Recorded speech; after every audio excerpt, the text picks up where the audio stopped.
오늘 1월 30날 토요일 합심기도회 하나님 앞에 함께 드리겠습니다. 우리 먼저 하나님의 말씀 보도록 하겠습니다. 창세기 16장 1절에서 16절입니다. 창세기 16장 1절에서 16절 제가 하나님 말씀 봉독하겠습니다.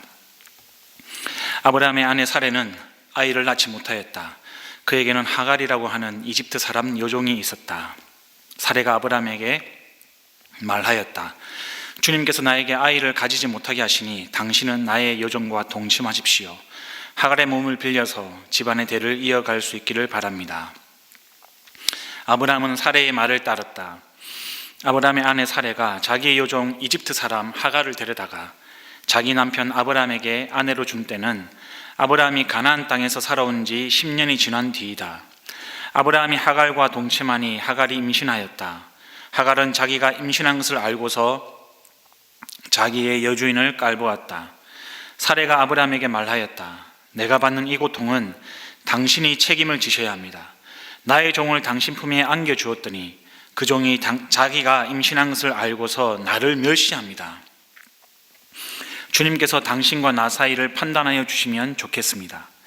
아브라함이 사레에게 말하였다. 여보, 당신의 종이니 당신 마음대로 할 수 있지 않소? 당신이 좋을 대로 그에게 하기 바라오. 사레가 하갈을 학대하니 하갈이 사레 앞에서 도망하였다. 주님의 천사가 사막에 있는 샘 곁에서 하갈을 만났다. 그 샘은 수르로 가는 길 옆에 있다. 천사가 물었다.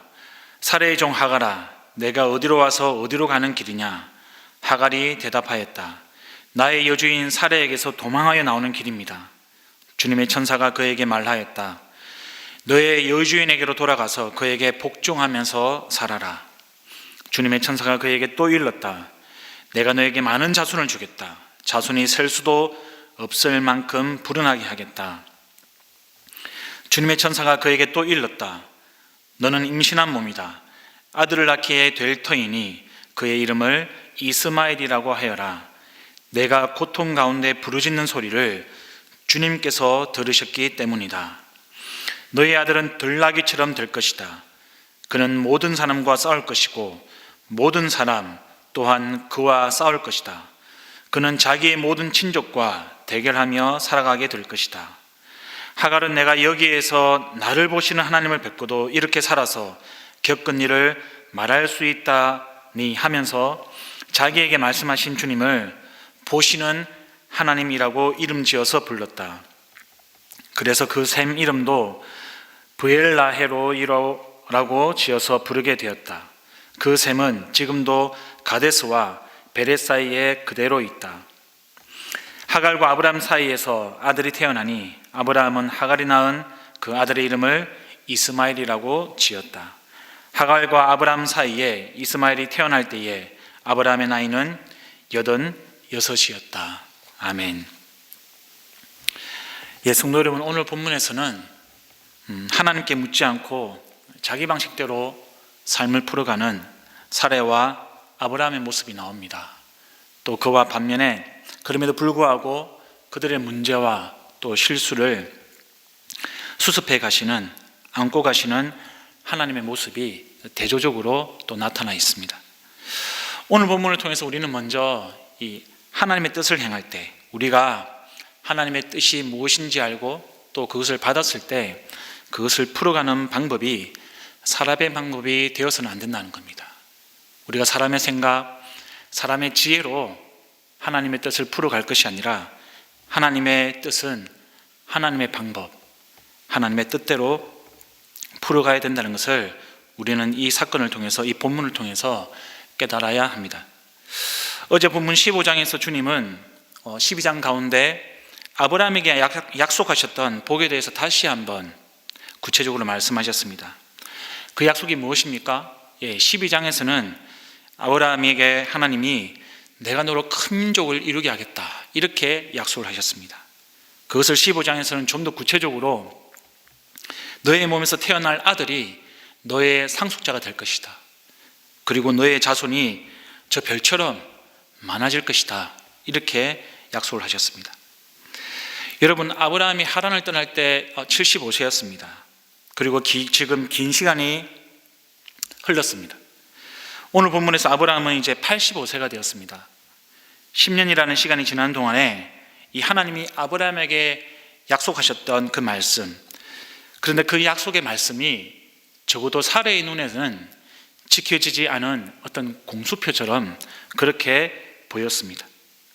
큰 민족이 되고 이름을 떨치고 또 모든 민족이 아브라함을 통해서 복을 받을 것이다, 이런 약속을 받았지만 85세가 되도록, 이 약속을 받고 난 이후에 10년이 되도록 이 가정에 자녀가 생기지 않았습니다. 하나님께서 이 아브라함에게 약속하실 때마다 아마 아브라함은 이 약속의 말씀을 듣고 아내인 사레에게 말했을 겁니다. 15장에서는 심지어 이 희생제물로 하나님께서 이 언약식까지 했기 때문에 아브라함은 큰 기대감을 가지고 아마 그 내용을 사레에게 다시금 이야기했을 겁니다. 우리가 한번 상상력을 가지고 이 재구성을 한번 해보겠습니다.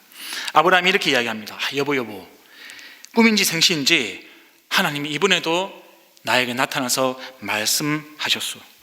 지난번에는 큰 민족을 이룰 거라고 하더니 이번에는 나타나셔가지고 저 하늘의 별처럼 우리 자손이 많아질 거라고 하더이다. 이 아브라함의 말을 듣고 사레가 이렇게 이야기합니다. 아니, 당신은 그 말이 믿어지시나요? 아브라함이 말합니다. 그럼요, 나는 믿습니다. 너무 분명했어요. 심지어 하나님이 희생제물로 약속까지, 맹세까지 하셨다니까요. 불이 확 나오더니 희생제물 사이로 지나가더라고요. 내가 어떻게 그 약속을 믿지 않을 수가 있겠소? 여기에 사례가 시큰둥하게 반응합니다. 아니 여보, 백날 불이 지나가면 뭐해요? 정작 아기가 생기지 않는데 10년이 지났잖아요. 그런데도 아기가 생기지 않지 않습니까?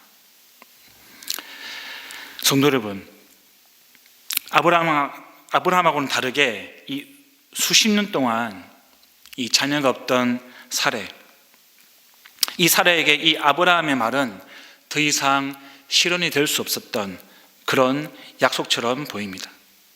아마 이때는 사레가 이 생물학적으로 어떤 임신이 불가능했던 그런 상황이 아니었을까 생각이 됩니다. 더불어서 이 아브라함이 살던 고대 근동의 문화 속에서 이 가문의 대를 잇고 상속할 수 있는 그런 자녀를 낳지 못한다는 것이 이 결혼한 여성에게 얼마나 큰 흠결이었는지 우리는 잘 알고 있습니다.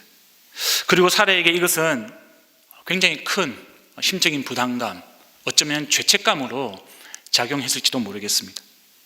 그래서 오히려 하나님은 이 아브라함에게 주신 약속이 어쩌면 사라에게는 벗어버리고 싶은 무거운 짐이었던 것 같습니다. 이것을 사례는 이렇게 표현합니다. 주님께서 나에게 아이를 가지지 못하게 하셨습니다 라고 표현하고 있습니다. 아브라함도 동일하게 환상 가운데 만난 주님께서 저에게 자식을 주지 않았습니다, 이렇게 표현을 합니다. 우리가 이것을 큐티 해설처럼 어떤 하나님에 대한 항의 이렇게 접근하기보다는요, 아마 당시 시대적인 문화를 고려해서 생각하는 것이 좀 더 적절해 보입니다. 이것은 당시 사람들이 자식이 없다는 것을 신이 내린 저주나 벌로 생각했기 때문에 나온 표현이 아닌가, 이렇게 저는 생각을 합니다. 이런 맥락에서 사례는 아브라함한테 여종 하갈과 동침해서 자식을 낳으세요, 이렇게 제안을 합니다. 그리고 하갈과 동침해서 얻은 자식으로 대를 이어갈 것을 암시를 하는 거죠.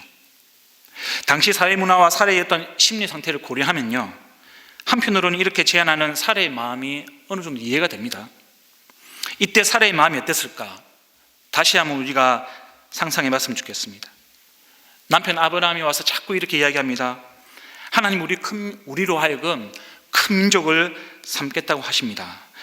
우리의 자손을 하늘의 별처럼 많게 하실 것입니다, 이렇게 이야기하는데 정작 자기에게는 와닿지가 않는 거예요. 왜냐? 자녀가 생기지 않으니까. 더 이상 자기가 자녀를 낳을 수 있는 상황이 아니라는 것을 알기 때문에 이 말이 쉽게 믿어지지 않는다는 겁니다. 사례는 이것 때문에 아마 긴 시간 동안 죄책감이 들기도 하고 답답하고 어려웠을 겁니다. 신의 뜻은 분명한데 그 신의 뜻을 받들어야 하는데 정작 자기는 그 신의 뜻을 받들기가 어려운 거죠. 그래서 그 신의 뜻에 대한 압박감이 아주 컸을 겁니다. 결국 그녀가 선택한 것은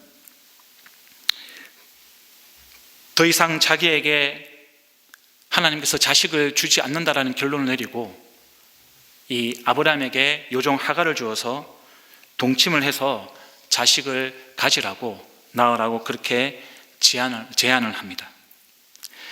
뭐 부부 사이가 안 좋다든지 남편이 의도적으로 바람을 피운 것도 아니고 자식을 낳지 못한다는 이유 때문에 그것도 스스로 사랑하는 남편에게 다른 여자, 그것도 여종이랑 동침해서 자식을 낳으세요, 이렇게 말해야만 하는 사례의 마음이 어땠을까?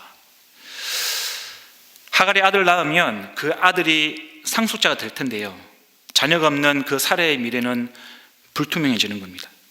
이것을 알면서도 다른 여자에게서 자식을 얻으려고 하는 그 사례의 마음이 어땠을까? 우리가 한 번쯤 생각해 볼 필요가 있습니다. 아마 굉장히 불안하고요, 굉장히 불편하고 가슴 쓰라렸을 겁니다. 오랫동안 참 많은 눈물을 흘렸는지도 모르겠습니다. 그래서 이 사례 입장에서는 이것이 엄청난 희생이고 양보였을 겁니다. 아마 사례는 주님을 향해서 이렇게 말했을 것 같습니다. 주님 보세요, 내가 주님의 말씀을 이루기 위해서, 주의 뜻이 이루어지는 것을 위해서 내가 헌신하고 내가 포기하고 이렇게까지 내가 다 포기를 했습니다. 어떤 사람은 사례가 성급했다고 보는 시각도 있습니다. 자그마치 10년입니다. 그런데 결코 짧지 않은 시간입니다. 우리는 이 10년을 기다린 사례가 성급했다? 아니요, 그렇게 말할 수가 없을 것입니다. 우리는 사례의 이런 답답한 마음, 스트레스, 죄책감 다 이해할 수 있습니다.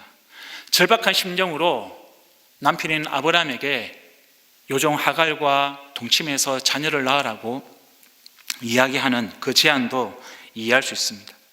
그래서 아브라함도 이 사례의 마음을 알기 때문에, 그 답답한 마음, 그 절박한 마음을 알기 때문에 이 사례의 제안을 거절하지 못한 것으로 보입니다. 그는 사례의 힘든 마음, 아마 눈물을 알았던 것으로 보입니다. 그래서 사례의 제안을 거절하지 못하고요, 그녀의 말에 순순하게 따랐던 것이죠. 그런데 우리가 100번 이런 상황을 이해한다 하더라도 여기서 너무너무 중요한 것이 빠져 있습니다. 바로 주님의 뜻이 없다는 겁니다. 아브라함과 사례는 하나님의 생각, 하나님의 마음을 놓쳐버렸습니다.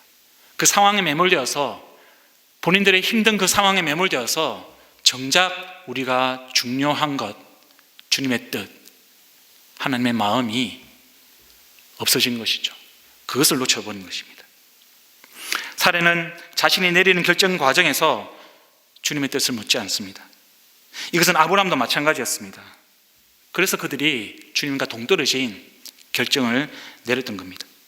그리고 그 결과는요, 이 사례가 감당할 수 없는 그런 상처와 아픔이었습니다.